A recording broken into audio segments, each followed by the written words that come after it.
Hi guys, it's Mark Davis from Tactical Edge here, and we're going to do another little short video clip on fundamental combatives.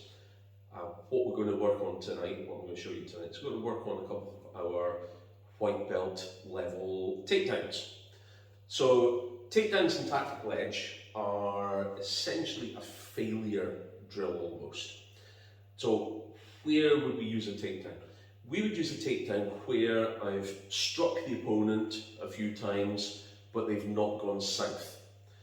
So rather than continue to hit and hit and hit and hit, I'm going to go to a takedown, put them on the ground under control where I can either finish him off, use him as a human shield, take him hostage, restrain him, whatever.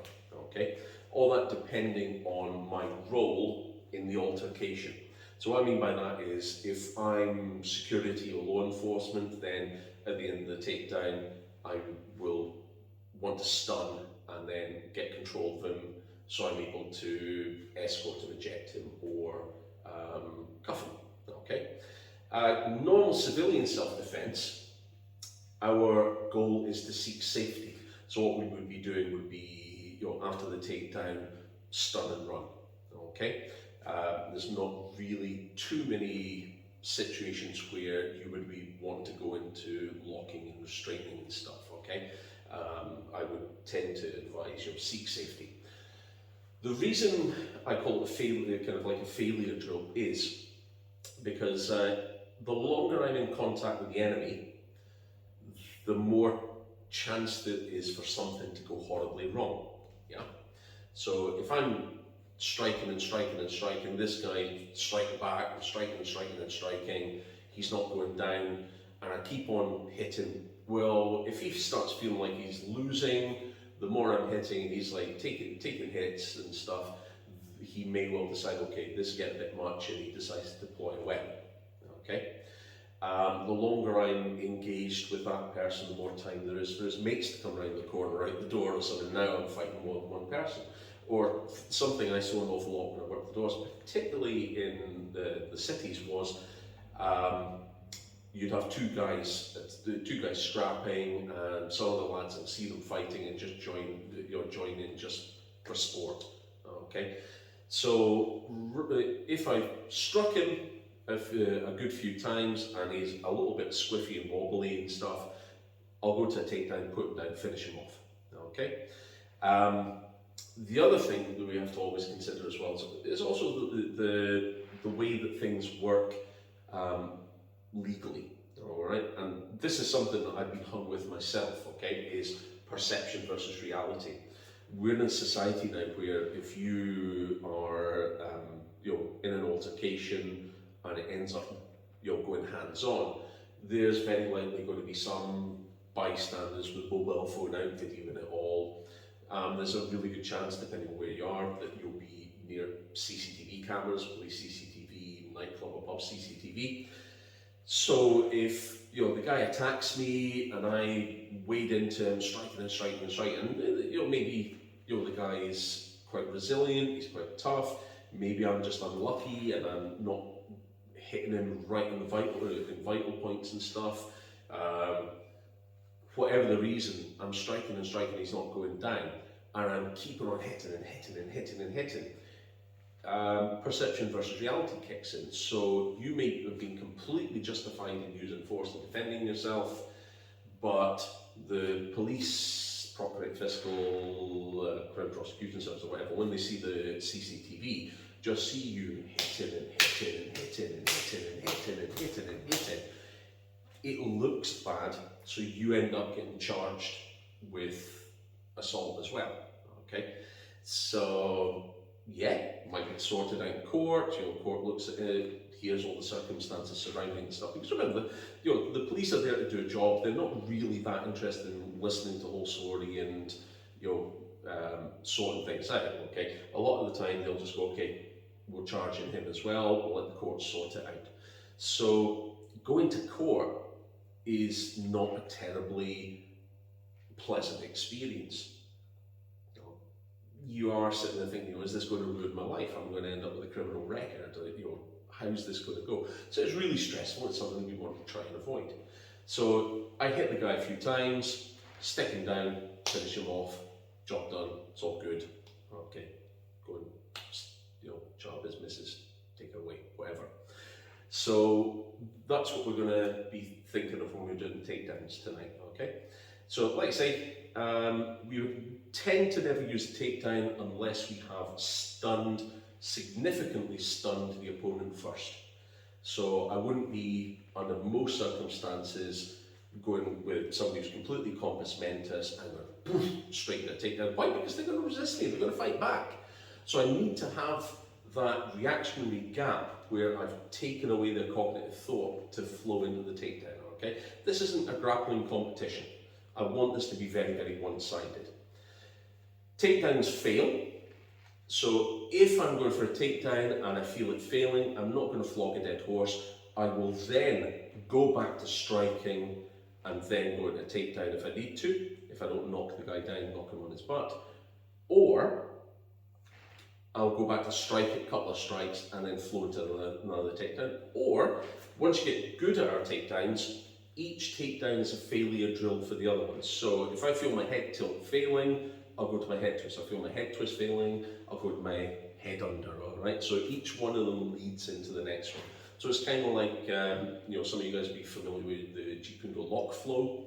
So the whole thing in lock flow is flowing from one lock to the other. Sometimes it's misunderstood. The reason you're in the lock flow, what you're doing is you're also learning the escape from each lock as well at a more advanced level. So I'm putting the lock on, the lock is failing, it's not working, the person's squirreling out of it, that's why we're flowing into the next lock.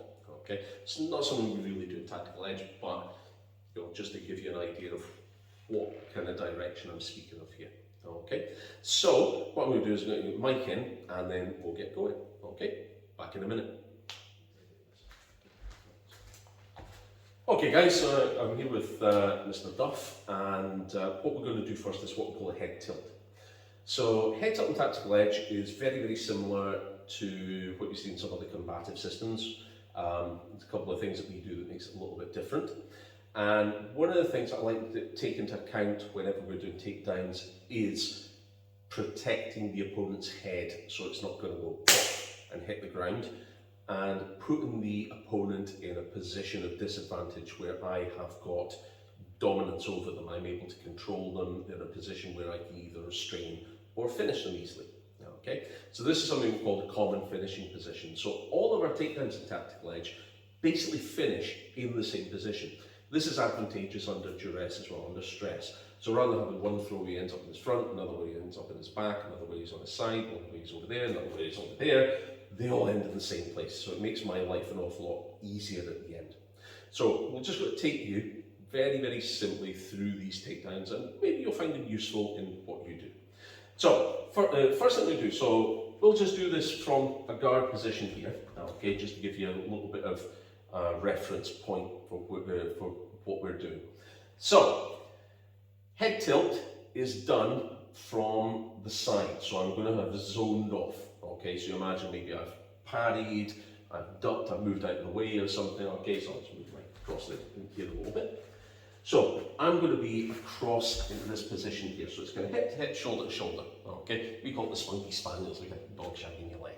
So we're in this position here. Now, this hand is driving up under the chin, okay? So it's kind of like your chin jab, all right? Now, what I'm not doing though is I'm not continuing to go that way, because what I don't want is I don't want his head to get forced into the tarmac. Once again, that's fine in military combats and stuff where I do want to, smash his head into the ground. That's great, but civilian self-defense, not so much. This hand here is going to come round, it's going to execute a kidney slap. So this is hitting. Now, what I'm going to do from here is I'm going to keep this going through. So this is my prime mover. This, once I got him looking at the ceiling, essentially stops and makes a good strong structure. As I push through, I'm going to rotate my hips and I'm simply going to move to here. Okay, and you'll see why in a second. Okay, so I'm going to move off the side here. This is extending up. This is hitting through and we collapsing down here. Okay, so I've got control of the head I'm putting weight down onto the spinal column, turn to the side, in that case, the carotid side for my finishers. Okay. It also puts me in a position where I could go into vascular neck restraint, okay, I could prone him out, okay, so there's a lot of different places we can go. But like you say, civilian self-defense, as soon as he's down here, it's going to be bosh and, hit and run, okay? So there's our first one, so head tilt. So we'll do it this way this time. So I'll move it across, so we're in frame. Okay, so like I say, I'm going to move offline, so I'm here, okay, this is going to come up under the chin. This hand is coming through the back. So what I'm essentially doing is I'm going to evacuate his hips out until there's no stability there, there's nothing supporting him, gravity takes over. So this goes through and we're down. Okay. Now common mistakes on the head tilt are people travelling too much. So what you see a lot on this, it's difficult to gauge where the camera is just now. So one of the mistakes you see is people will push up and they'll keep going, yeah, okay? So you've just needed like an American aircraft carrier to land on there. So when we're doing takedowns, what I really want is I want him to move more than me, okay? So if I'm in very tight confines, in a very tight space, I can still do my takedown, okay? So you can see from here, okay, I move past, chin goes up, there's my prime move going through. So watch the hips. So it moves, it moves, it moves, it moves, and then the structure collapses. And I take control of that head. So that's got good control. This makes it easy. I'm in a much better, easier position to be able to strike and stuff as well. One of the things I don't like, and we don't do very much, is where we got him down, now I'm leaning over him to do a finisher. So if I'm like this, A, I'm horribly unstable. B, if I'm under adrenal stress and I got ocular exclusion, okay, I'm focused on him, I can't see what else is happening around me. So common finishing position here, okay, I'm visually active and I can really, I can nail him and I'm on, defending myself against the next person, okay? So this is head tilt. So one more time. Okay, so I want to, so I'd have already been in, striking, hitting with a few strikes, I move through. So here's where we start this. So push up, push through, and I got control. So Mike tries to go around and take my legs up, it's really hard for me, okay, and I'm giving him the good news. Okay, so that is head tilt. Okay, so next one is what we call a vertical head twist. We just call it vertical head twist because we also have horizontal head twist and reverse head twists, okay?